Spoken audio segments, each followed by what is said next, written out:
God has a disposition of rewarding the good and punishing the wicked.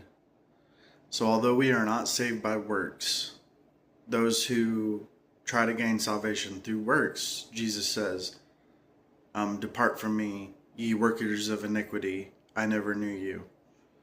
So, obviously, works do not give us salvation, and we should not do good deeds or perform works for the sake of salvation. However, God has a disposition of rewarding the good and punishing the wicked, as it says in the book of Revelation, and God will recompense each person according to their deeds.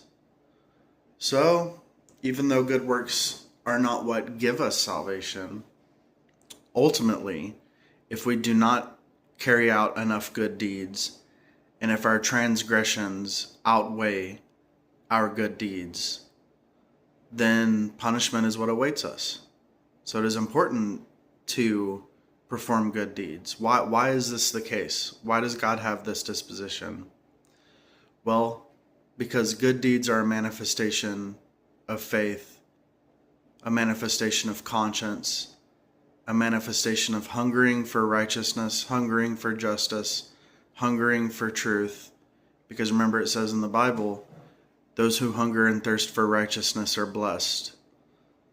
So we understand that good deeds are a manifestation of a good essence.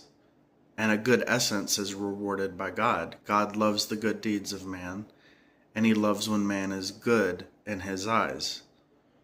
This is the disposition of God.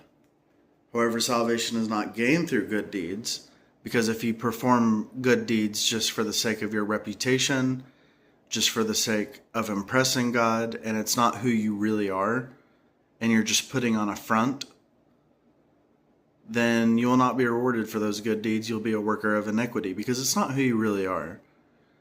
And by the way, remember, we've talked about on my page, do not give up. So if you are not somebody who performs good deeds from your heart, and it's not who you really are, you're not a good person, continue to read God's words, and they will change you. You'll be transformed in your disposition from God's words, and eventually good deeds will come from your heart if you stay committed to God's words. You read them, you experience them, you pray and rely to God, ask for his enlightenment, and you will change. All right, that's all I got. So may God's will be done in all of your lives. God bless and goodbye.